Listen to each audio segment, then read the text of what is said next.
तो दूध आपके जीवन का अभिन्न पार्ट है, ये मुझे अच्छी तरह से पता है, लेकिन उसके बावजूद भी मैं आपको कुछ बातें बताना चाहूँगा।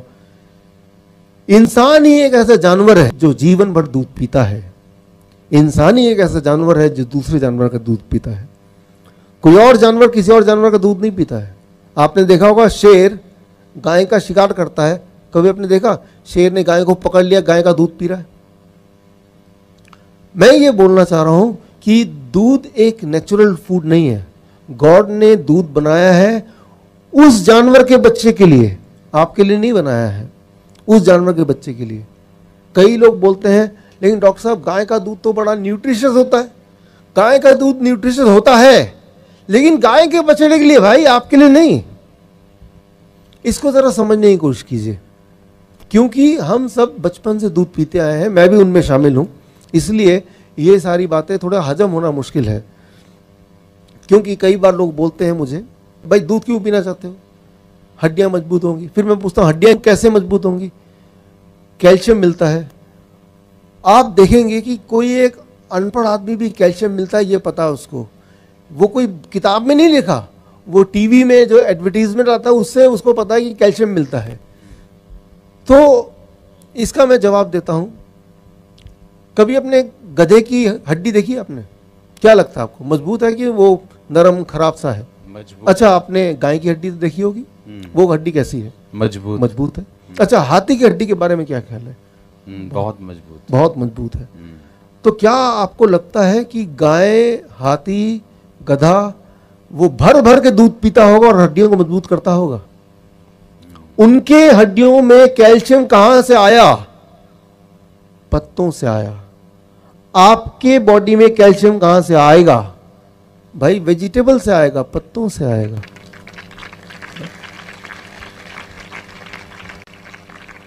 अच्छा, एक एक्सपेरिमेंट करके देखते हैं, आप मेरी बात मत मानिए, एक एक्सपेरिमेंट करके देखते हैं। आप इतना समय आपने मुझे दिया, तो मैं एक आपसे ये मांग रहा हूं कि आप अगले 15 दिन के लिए, जो लोग 15 साल की उम्र के हैं वो 15 साल से दूध पी रहे हैं, 15 दिन के लिए सिर्फ दूध का सारा प्रोडक्ट छोड़ दीजिए। 15 दिन के लिए, सिर्फ 15 दिन के लिए। 15वें दिन आप अपने आप से पूछिए मेरी एनर्जी कितनी है, मेरा बॉडी में फुर्ती कितनी है, मेरी नींद कैसे आ रही है, मेरा हेल्थ कैसा है, मेरा ब्लड प्रेशर कैसा है, मेरा ब्लड शुगर कैसा है। राइट, आप सबका आंसर पॉजिटिव मिलेगा। 15 दिन अगर छोड़ देंगे तो उतने में पता चल जाएगा। एक और एक्सपेरिमेंट कीजिए, एक और एक्सपेरिमेंट। आजकल छोटे बच्चों में डायबिटीज होता है, आपको पता ही है, डायबिटीज टाइप 1 बोलते हैं। मेरी ज्यादातर रिसर्च डायबिटीज टाइप 1 में है, छोटे बच्चों में। 2 साल का बच्चा, 5 साल का बच्चा, 10 साल का बच्चा इंसुलिन लगाते हैं, बहुत दुख होता है। जितनी बार खाना खाएंगे उतनी बार इंसुलिन लगाना पड़ेगा। हम खाना खाते हैं और बॉडी हमारे लिए काम करती है, लेकिन उनके केस में ऐसा नहीं है। जबकि असली बात यह है कि ये आप मेरी तरफ से उन पेरेंट्स तक पहुंचाइए कि इंसुलिन वाले जो बच्चे हैं छोटे, उनकी इंसुलिन छूट सकती है। क्या करना होगा, ये मेरा ये मैसेज उन तक पहुंचाइए।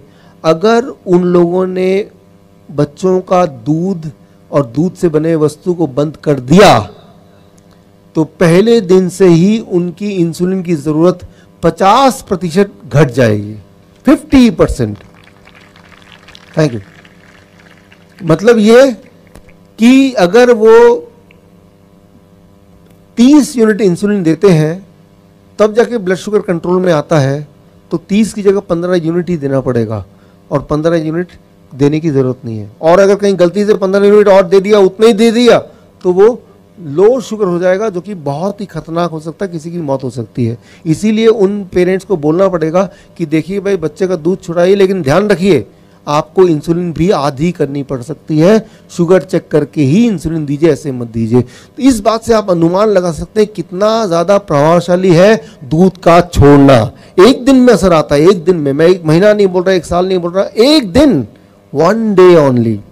लेकिन कभी किसी डॉक्टर के पास जाएंगे, छोटा बच्चा जाता है, तो वो कभी नहीं बताएंगे कि भाई दूध छुड़ा दो, आपका शुगर छूट जाएगा।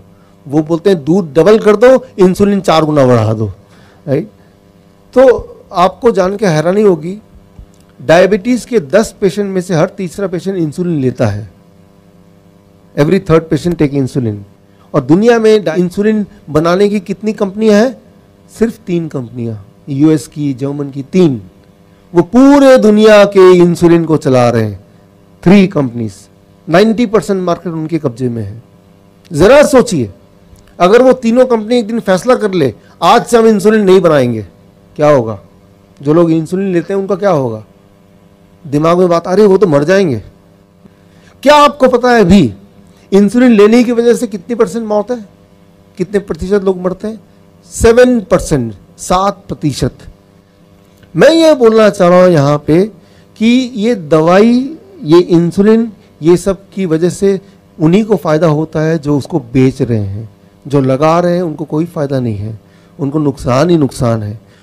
किन चीजों को नहीं खाना है? नंबर 1, पैक्ड फूड नहीं खाना है, बिल्कुल छोड़ दीजिए। बिस्किट है, ब्रेड है, रस्क है, चिप्स है, छोड़ दीजिए। वो पैकिंग वाली चीजों को पैकिंग में ही रहने दीजिए, निकालने की जरूरत ही नहीं है उसको, पहली बात।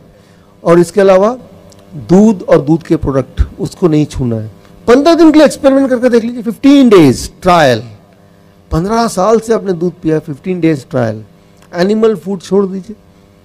न्यूट्रिशनल सप्लीमेंट्स, बहुत सारे न्यूट्रिशन के सप्लीमेंट लेते हैं आप, वो एमवे के प्रोडक्ट हैं, ओरिफ्लेम के प्रोडक्ट हैं, और कौन कौन से प्रोडक्ट हैं, हॉर्लिक्स है, ये सब चीज़ें हैं। हमें ये लगता है कि इसकी अगर नहीं लेंगे तो हमारी बॉडी की जो न्यूट्रिशन की पूर्ति वो नहीं होगी। मैं आपको उदाहरण देके बताता हूँ कि ये जब आप खाते हैं तो बॉडी में एग्जैक्टली काम कैसे करता है, साइंटिफिक एंगल से।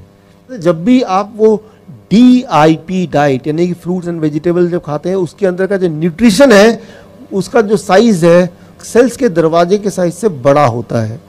तो जो फ्रूट्स एंड वेजिटेबल का जो न्यूट्रिशन है वो फोल्ड होके वो सेल के दरवाजे के अंदर जाते हैं और फिर जाके वहां काम करते हैं। अब जब आप कोई न्यूट्रिशनल टैबलेट लेते हैं, कोई कैप्सूल लेते हैं, कोई टॉनिक लेते हैं, लेकिन वो फोल्ड नहीं हो सकता है। जब भी आप कोई न्यूट्रिशन सप्लीमेंट लेते हैं, कोई टॉनिक लेते हैं, कोई टैबलेट लेते हैं, कोई पाउडर लेते हैं, वो बॉडी में जाता है, बॉडी में काम करने से पहले आपके बॉडी के सेल्स के दरवाजे को थोड़ा डैमेज करता है, उसके बाद ही काम करता है। तो इस तरह के न्यूट्रिशन टैबलेट को भी, टॉनिक को भी आपको बंद करना होगा। उसको उठा के फेंक दीजिए। जानवरों को भी मत दीजिए, वो भी बीमार पड़ जाएंगे। उसको किसी को मत दीजिए, डस्टबिन में फेंकिए।